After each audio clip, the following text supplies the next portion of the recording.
Hello दोस्तों, कैसे हैं। आज हम आपको पढ़ाएंगे मैग्नेटिक का एक छोटा सा लेक्चर है, बहुत छोटा है। इसमें थोड़ा सा एक चीज़ बहुत कॉम्प्लेक्स आ जाएगी, लेकिन हम उसको प्रॉब्लम को एकदम चुटकी भर में आसान कर देंगे। ठीक है, तो बहुत ही कम टाइम लेंगे। और आज का लेक्चर है मेरा मैग्नेटिज्म का, मूविंग चार्ज एंड मैग्नेटिज्म का लेक्चर नंबर 03। और इसमें बताएंगे magnetic field on the axis of circular current carrying loop. Basically इसमें मैं ये बताऊंगा कि कोई भी अगर कोई लूप है जो कि कैसा है, सर्किल में है, और उस सर्कुलर लूप से अगर किसी एक्सिस पे हमको बताना है मैग्नेटिक फील्ड, बस इतना है। ठीक है, एक सर्कुलर लूप है और उसमें करंट कैरिंग तो होगा ही होगा, और उसमें जो मैग्नेटिक फील्ड बनेगा उसकी वजह से किसी भी मतलब एक्सिस पे अगर पूछेगा मैग्नेटिक फील्ड क्या होगा, तो उसको हमको बताना है, ड्राइव करना है। ठीक है, सबसे पहले मैं ये फिगर को तो जो लिखा हूँ यहाँ पे हेडिंग को मिटा देता हूँ, फिर मैं उसके बाद से चलता हूँ। थोड़ा सा इसका जगह चाहिए ना, हमको स्पेस चाहिए, इसकी वजह से थोड़ा सा। सबसे पहले मैं बना लेता हूँ एक लूप बना लेता हूँ। ऐसा कुछ लूप है मेरा, ठीक है, ऐसा कुछ लूप है। अब इस लूप का सेंटर में बोल देता हूँ, ये कोई सेंटर है और सेंटर की रेडियस है r। इस सेंटर का रेडियस में बोल दूं कैपिटल R है, क्या है, कैपिटल R। कोई दिक्कत इसमें? अब इसमें करंट फ्लो हो रहा है, ऐसे I ऐसे फ्लो होगा, इस तरह से ऐसे फ्लो होगा I, और इस साइड से ऐसे फ्लो होगा, और इस साइड से ऐसे फ्लो होगा, ऐसे करंट फ्लो होगा इसमें से। अब मैं बोल दूं यहाँ से x एक्सिस, यानी x एक्सिस में इधर बना लिया कहीं पे, ये x है, x। अब बोला है कि इसमें करंट जो होता है, मतलब इस फ्लो हो रहा है, अब करंट फ्लो हो रहा है, तो करंट फ्लो होता है तो हम बता चुके हैं प्रीवियस लेक्चर में कि अगर कभी भी करंट फ्लो होता है तो उसके वजह से कोई मैग्नेटिक फील्ड बनती है। अब इसकी वजह से मैग्नेटिक फील्ड निकालना है हमको, यहाँ पे किसी एक्सिस पे इधर निकाल देते हैं। तो सबसे पहली बात कि पूरे लेंथ के लिए तो हम निकाल नहीं सकते, हम निकालेंगे छोटे से लेंथ के लिए, जिसको बोलेंगे dl। ठीक है, dl हो जाएगा, और dl लेंथ से हम कहीं इधर चले जाएंगे, यहाँ पे, यहाँ से कोई एंगल बन रहा है थीटा, इसको थीटा मेजर कर लो। अच्छा, अगर यहाँ से dl लिए हैं तो हम एक बात आपको क्लियरली बता देते हैं कि dl जो dl होता है ये परपेंडिकुलर होता है r। dl क्या होता है? परपेंडिकुलर होता है, हाँ परपेंडिकुलर होता है, सॉरी, मैग्नेटिक फील्ड।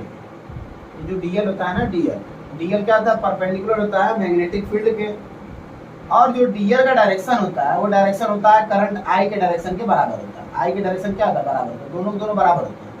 जो dl का डायरेक्शन है और I का डायरेक्शन है, दोनों का होता है सेम होता है।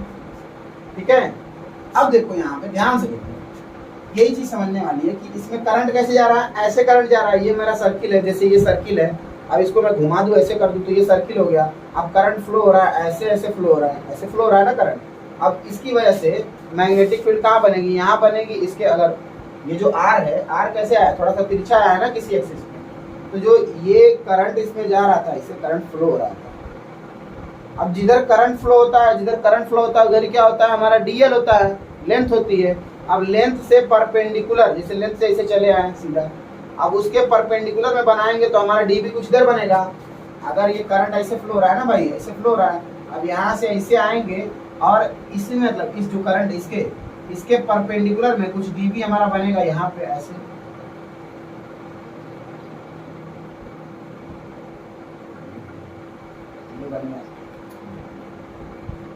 ये हमारा बन गया d भी, क्योंकि मैं बोला हूँ कि करंट जो होता है उसके क्या होता है? परपेंडिकुलर होता है। ठीक है, कोई दिक्कत इसमें? अब मैं उसी तरह यहाँ पे भी एक dl ले लूँ, छोटा सा एलिमेंट। अब यहाँ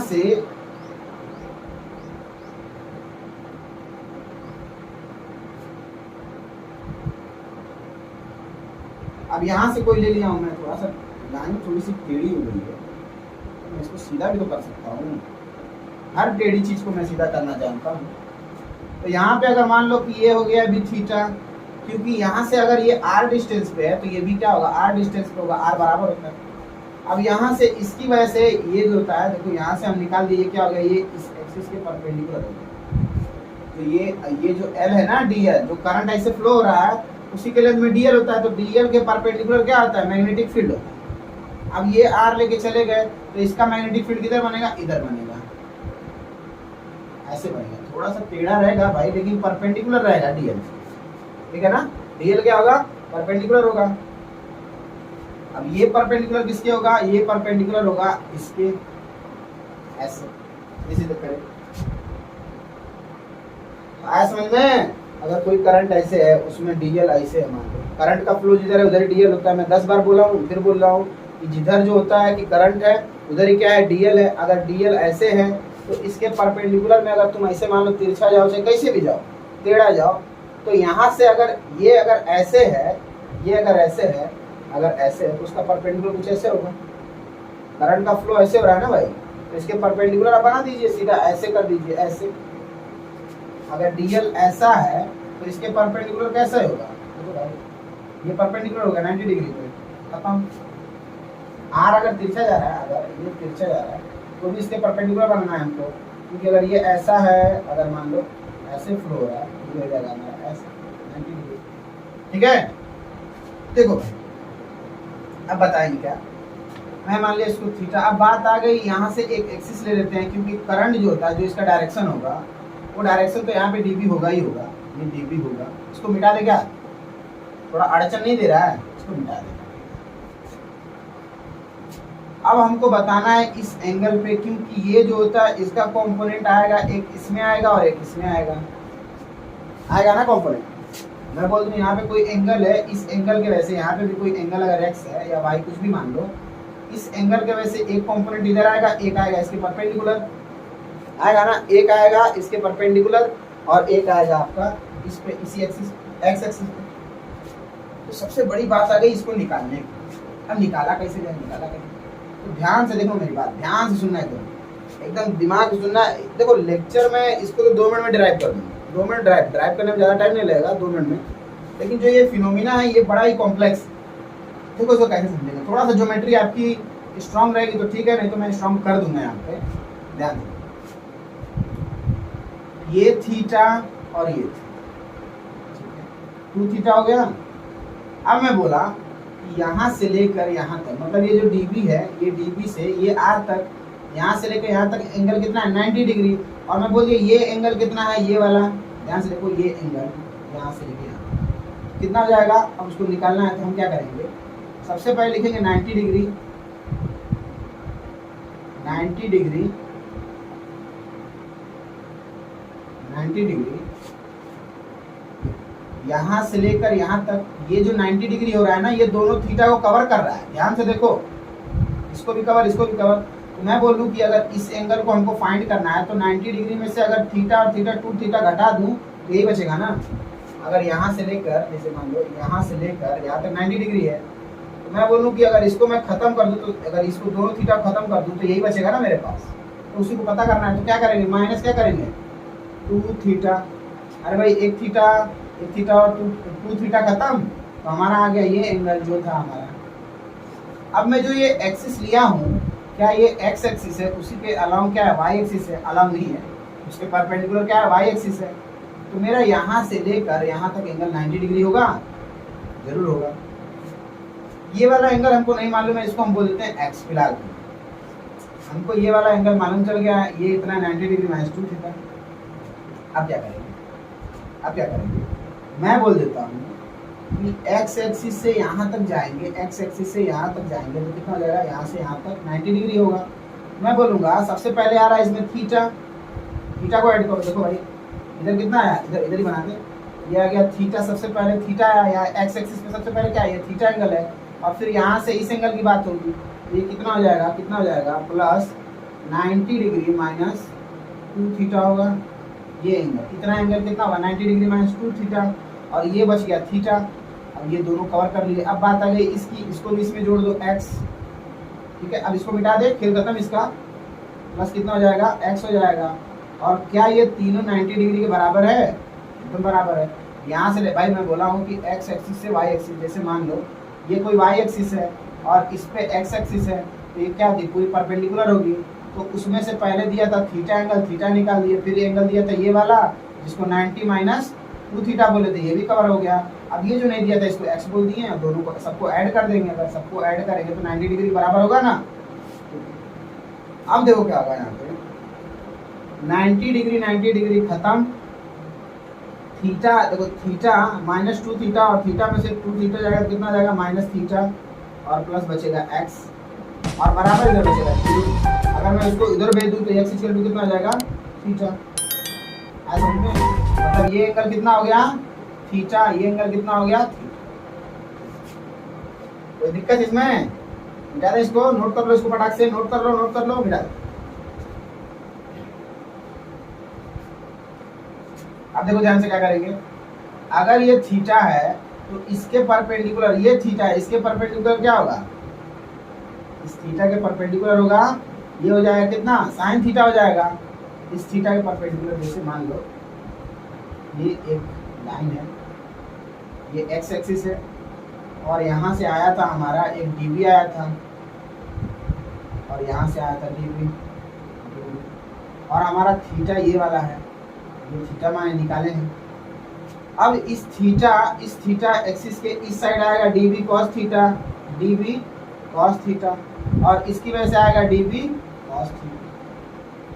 ठीक है, और अगर इसी एंगल के वजह से इसके परपेंडिकुलर होगा तो इधर आएगा dB sine theta, dB sine theta और ये भी आ जाएगा इसी में डीबी साइन थीटा आएगा।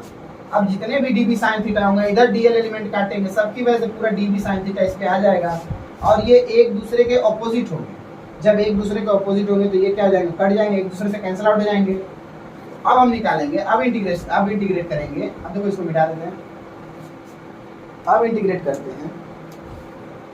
अब हमारा हो जाएगा, जब बी नेट हमको चाहिए, B net equal to integration करना पड़ेगा इसका डीबी का इंटीग्रेट करेंगे और बराबर में आएगा कितना, म्यू नॉट अपान में 4 पाई, ठीक है, I D L sine 90 degree, ये वाला एंगल तो पहले देख लो। तो साइन 90 डिग्री की वैल्यू कितनी होती है, 1 होती है, साइन 90 डिग्री लिख ही देते हैं और अपान में कितना हो जाएगा, अपान में हो जाएगा आर का स्क्वायर, जो कि ये आर है, आर का स्क्वायर, आर का और एक आ गया इसमें एंगल साइन थीटा। यहाँ पर लिखेगा साइन थीटा, लिख दे रहे हैं यहाँ पर डीबी साइन थीटा। ठीक है, ये साइन थीटा लास्ट में आ गया और ये साइन थीटा किसमें है, जो कि एल है, जो एल है और फिर क्या है आर के बीच की परपेंडिकुलर डिस्टेंस है। जैसे कि मान लो कि ये एल गया था और इसी से क्या आता आर आया था, तो ये दोनों एक दूसरे के पर, ये एल है डीएल है यानी कि, और ये आर है, तो एक दूसरे से क्या है परपेंडिकुलर है, तो वो वाला एंगल अलग रहेगा और ये अलग रहेगा। ठीक है, हमारा कितना जाएगा, बी नेट इक्वल टू आएगा म्यू नॉट कांस्टेंट 4 पाई कांस्टेंट बाहर हो जाएगा, आई भी कांस्टेंट क्योंकि सब जगह करंट एक ही करंट है, आई आर स्क्वायर भी कांस्टेंट है क्योंकि यहाँ से डिस्टेंस आर है, इधर से भी आर, इधर से जितने भी सर्किल से कहीं से मिलेंगे तो आर डिस्टेंस बराबर होगा आर स्क्वायर। और साइन 90 डिग्री की वैल्यू कितनी हो जाएगी, 1 हो जाएगी, तो उसको हम 1 लिख देंगे फिलहाल में। ठीक है, और बचेगा हमारा कितना, और ये साइन थीटा जो है इसको अभी हम बाद में देखेंगे, और बचेगा हमारा साइन थीटा को लिख दे। क्या है साइन थीटा कितना होगा भाई, साइन थीटा बराबर कितना होगा, ये साइन थीटा, ये थीटा मान लो है, ये थीटा इसी के बराबर, साइन थीटा बराबर कितना होगा, लंब बटा कर्ण यानी कि आर और बटा में कर्ण कितना है, आर है। अरे भाई ये थीटा है तो इसके सामने भुजा क्या होगी, लंब होगी, और ये बचेगा कर्ण और ये हो गया आधार, तो लंब बटा में कर्ण यानी लंब आर है और कर्ण कितना स्मॉल आर है। ठीक है, तो ये भी कांस्टेंट हो गया, तो इसको भी हम यहीं पे लिख दे आर अपान में इस साइन की वैल्यू, साइन थीटा की वैल्यू आर अपान में स्मॉल आर, और हमारा आ गया यहाँ पे बी। ठीक है, अब देखिए बी नेट बराबर होगा, म्यू नॉट आई और कैपिटल आर अपान में 4 पाई, आर स्क्वायर की वैल्यू कितनी है भाई, आर स्क्वायर की वैल्यू कितनी है,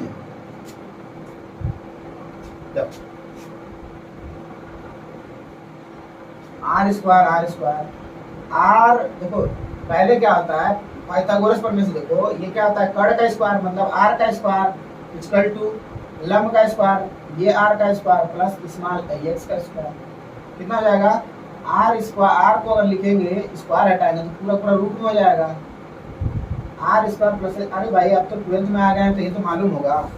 तो हम आर स्क्वायर की जगह कितना होगा, आर स्क्वायर की जगह बेसिकली इतना है, तो हम लिखेंगे कोष्टक में कैपिटल आर का स्क्वायर प्लस एक्स का स्क्वायर, और ये पूरा रूट में है। क्या हम इसको ऐसे भी लिख सकते हैं क्या, 1/2 1/2। अगर इसके पावर 1 है कुछ नहीं है तो, और इसमें कितना हो जाएगा आर स्क्वायर और प्लस एक्स स्क्वायर के पावर 1/2।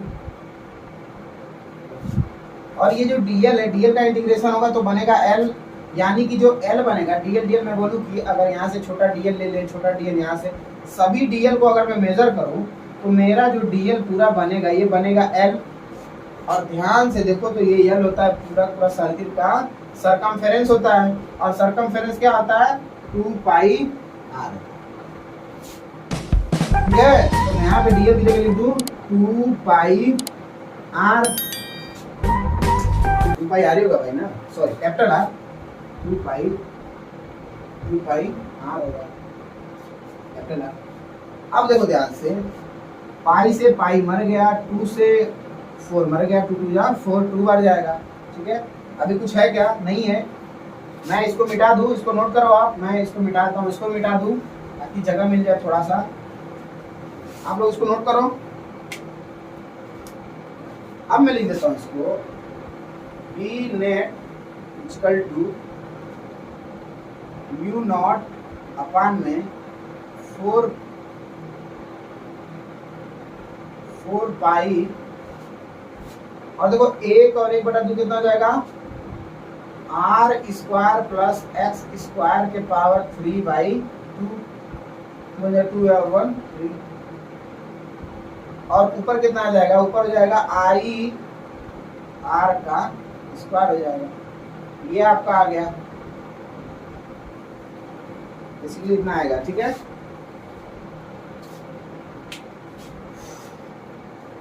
थोड़ी कहानी थी लंबी।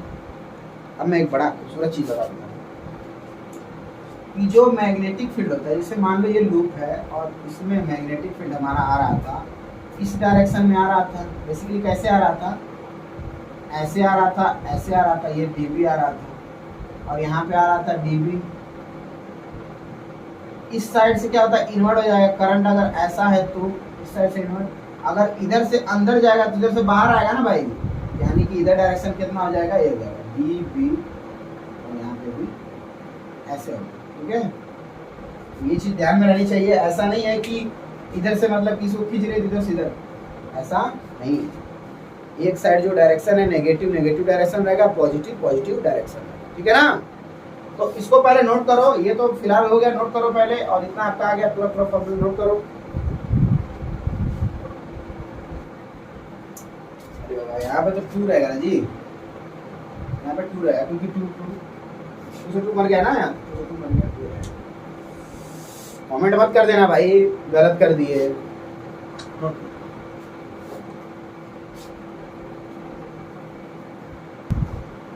ठीक है, तो मैं मिटा दूं इसको, मिटा दूं क्या ही पूछूं, आप तो रिस्पांस देंगे नहीं क्योंकि आप तो मिलेंगे बाद में हमसे, हम तो वीडियो पहले बनाएंगे। देखो भाई आपसे क्या होगा, अब इसका ग्राफ देखें, मैग्नेटिक फील्ड का ग्राफ, मैग्नेटिक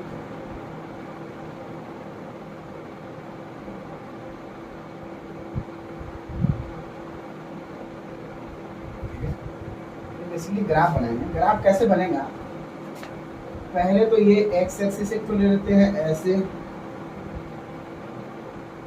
ये वाई एक्सिस है, और ये क्या है एक्स एक्सिस, ये पॉजिटिव है और ये एक्स निगेटिव में है, ये भी वाई क्या है निगेटिव है।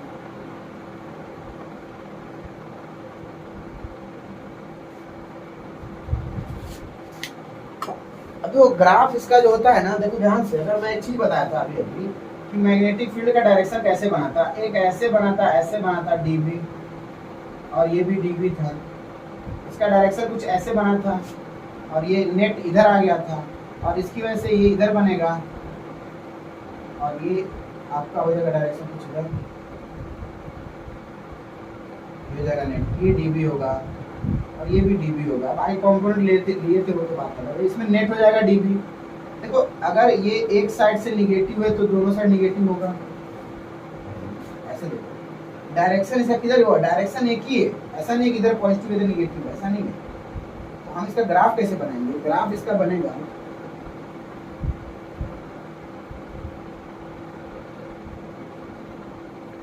ग्राफ कुछ ऐसे बनेगा, थोड़ा सा मेरे से फिगर थोड़ा सा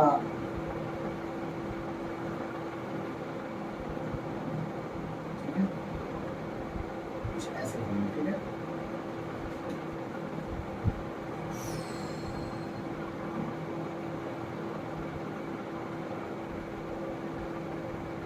ऐसे ग्राफ बनेगा, ठीक है, ठीक ठीक ठीक ठीक। अब इस ग्राफ में थोड़ा सा देख लो, अब इसको मिटा देना, इसको मिटा दे, इसको मिटा दे, इसको मिटा दे, इसको मिटा दे, इसको मिटा दे भाई, इसको मिटा दे। इफ अगर अगर r क्या है, इनफाइनाइट है, r क्या है, इनफाइनाइट है, मतलब ये जो r है जो कि आपका क्या था x है ना, x को लेते हैं, x अगर क्या है, इनफाइनाइट है तो क्या होगा, अगर x इनफाइनाइट है तो ये इनफाइनाइट में ये जोड़ेंगे तो पूरा इनफाइनाइट हो जाएगा, और इसकी वैल्यू क्या पूरे इनफाइनाइट से इसमें डिवाइड करेंगे तो जीरो होगा। आप पढ़े हैं ना, कोई भी संख्या हो उसमें अगर इनफाइनाइट से डिवाइड करेंगे तो क्या पूरा पूरा क्या हो जाएगा, जीरो हो जाएगा। तो हमारा बी नेट कितना आएगा भाई, जीरो आएगा, ठीक है। और अगर x इक्वल टू जीरो है तो बी नेट हमारा कितना आएगा, ये मैक्सिमम आएगा, कैसे आएगा, और ये मिनिमम होगा, मिनिमम। देखो मैं अगर बोलूँ यहाँ पे, ध्यान से देखो, ध्यान से देखो ये चेहरा, ध्यान से देखो ये चेहरा, देखो देखो भाई मैं टेलीकास्ट नहीं कर रहा हूँ। देखो अगर मैं बोलूँ कि ये x की वैल्यू जीरो हो जाएगी, अगर नीचे की चीज़ कम हो जाएगी तो ऊपर की चीज़ क्या हो जाती है, ज़्यादा हो जाती है। अगर नीचे की चीज़ कम होगी तो ये पूरा पूरा बढ़ने लगेगा। अगर ये जीरो हो जाएगा तो यानी कि ये पूरा पूरा क्या हो जाएगा, मैक्सिमम हो जाएगा। और ये हो जाएगा तो क्या होगा, मैं इसको भी बता दूँ, यही पे बता ही देता हूँ। देखो भाई मैं रख दूं x इक्वल टू आपका इनफाइनाइट रहेगा तो पूरा जीरो आ जाएगा, यहाँ पे प्रूफ करके लिखा है। b अगर x इक्वल टू इनफाइनाइट है तो b नेट इक्वल टू पूरा पूरा, देखो इसमें क्या हो जाएगा, इसमें अगर इनफाइनाइट हो जाएगा, इनफाइनाइट का स्क्वायर और इनफाइनाइट का स्क्वायर जोड़ेंगे तो पूरा पूरा कुछ बड़ी संख्या हो जाएगी, बहुत इनफाइनाइट बहुत ज़्यादा होगा, और इसमें डिवाइड करेंगे पूरा पूरा कितना हो जाएगा, जीरो आ जाएगा, आएगा भाई। इनफाइनाइट में कोई संख्या जोड़ोगे तो इनफाइनाइट ही आएगा ना, इनफाइनाइट से किसी संख्या में डिवाइड करोगे तो पूरा जीरो आ जाएगा। ये पहला हो गया। और दूसरा मैं बता दूं, अगर x इक्वल टू जीरो है तो हो जाएगा कितना, बी नेट, तो B net equal to mu naught रहेगा, आई आर स्क्वायर रहेगा, और बटा में क्या होगा 2 पाई, ये भी रहेगा, फिलहाल तो रहेगा ना। और ये एक्स स्क्वायर अगर कट जाएगा पूरा जीरो हो जाएगा ना भाई, खत्म हो जाएगा ना। ये कितना बचेगा हमारा, यहाँ पे सिर्फ बचेगा आर स्क्वायर के पावर 3/2, और 3/2 से 2 मर जाएगा, और ये बचेगा 3, और इस 3 से ये 2 मर जाएगा, बचेगा 1, यानी लिखेंगे बी, अरे भाई ये 2 नीचे है ये ऊपर है, कट जाएगा, और ये 3 हो गया ना पूरा आर के पावर क्यूब, तो 2 में से 3 जाएगा तो 1 बचेगा ना। तो B net equal to mu naught I upon में 2 पाई कैपिटल, ये बचेगा आपका, इतना आएगा मैक्सिमम, इसीलिए क्या होगा मैक्सिमम, ठीक है। तो आज के लिए इतना ही, बहुत थक गए हैं, ठीक है, आज के लिए इतना ही, और मिलेंगे नेक्स्ट वीडियो में। और जो भी मेरा प्रीवियस वीडियो है उसको पहले अच्छे से वॉच करिए, उसको देख लीजिए, अगर उसको देख लेंगे तो काफ़ी क्लियरेंस मिलेगी, तो ये समझ में आएगा, ठीक है ना। वैसे मैं कोशिश करता हूँ कि आप कोई भी वीडियो मेरा देखें या ना देखें, वांदा नहीं है, उसका टेंशन नहीं है, लेकिन मैं चाहता हूँ कि आप पूरा का पूरा, मैं फ्री में पूरा क्लास 12th का पूरा मैं फिजिक्स, केमिस्ट्री और मैथ पूरा वीडियो डालूंगा, और आप लोग उससे आप स्टडी करें अच्छे से, और काफ़ी आसान भाषा में, आसान लैंग्वेज में, और एकदम समझाने के साथ, ठीक है ना। तो आज के लिए इतना ही, मिलते हैं नेक्स्ट वीडियो में, पढ़ाई करते रहो, ठीक है, जय हिंद।